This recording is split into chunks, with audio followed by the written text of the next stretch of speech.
But this is not far off it. I think this is over 90% of cancers fit into this. And then Ken, give him his due, he started to research how chronic inflammation affects the oncogene cycle and the suppressor cell cycle. And at this time, we had the NIH had their National Institute of Health in America, National Cancer Institute. They released this progression of cancer cartoon, which basically had, one cell mutates a bit, the next one lives long enough for another mutation. And this was the classic. You needed about 6 to become a cancer and start metastasizing. And we suddenly realized that this was a lovely model just to sink into our chronic inflammation thing, because it was like planting roses into a flower bed. This inflammation was the food and the growth factor. And more importantly, from my point of view of the immune system, is chronic inflammation causes immune suppression and prevents an active immune response from doing its surveillance. And we know T cells can pick up an oncogene that mutates and kill it. But if it's in a chronic inflammatory state, the T cell can't get to it. So the random mutation survives in this chronic inflammatory state. The T cells are suppressed, they're pushed away. And that allows them to go on and get the second mutation. So this explains how you have the scenario where cancers take 2, 3, 4 decades in some cases before they manifest. So the good thing about this is that you've got a long time, you've got a lot of warning time, and from my point of view, it really does say what things can you do to reduce chronic inflammation, because that will reduce your chances of getting cancer dramatically. Just a geeky point, Professor. If something's inflamed, I would associate that with an influx of white blood cells, like cytotoxic T cells. That's very good and very true, except you're highlighting that the immune system is quite complex and full of different soldiers, as it were. Yeah. It leads to a big influx of white cells like neutrophils, for instance, and macrophages, what have you. But the T cells can't get there because becomes a very inflammatory environment. And we now know that if you do have a lot of neutrophils in your blood with a cancer patient and very few lymphocytes, that's a very bad prognosis.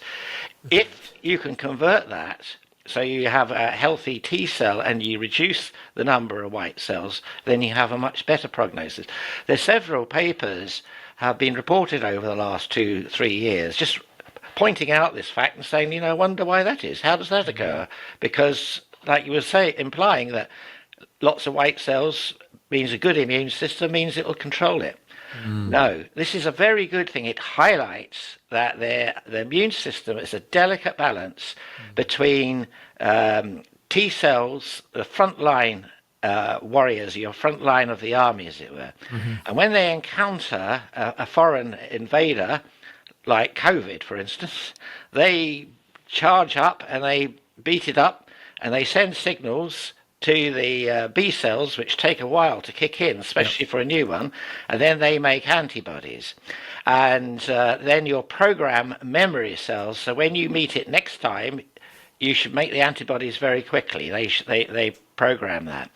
But what we find is this natural balance is disturbed. And when we wrote these papers, we've done many papers and books and chapters on this, is when you have the chronic inflammation, this balance is completely disturbed. So the T cells are completely suppressed. And we found out it was no different in patients with TB, HIV, and cancer. It's a remarkable similarity. And therefore, a potential, can you use something to restore those T cells, and would it work and help in HIV, TB and cancer? Well, of course, that is where we realized that there was something that did that, and that was these mycobacteria that were being used for TB. They were then shown in HIV patients to reduce their chances of getting TB. Big papers published in what then was a useful, reliable journal, The Lancet, which I don't believe in anything published there now because it seems to be a purely political journal now. It used to be the absolute gold standard in the old To, days, wasn't it? absolutely, it's been totally perturbated. I think it is tragic and a disgrace, and so that's basically what put it together. And then out of that, I must give credit to Graham Rooke and John Stanford. John Stanford sadly has passed away now, but they realised that BCG made a difference. But there was a problem.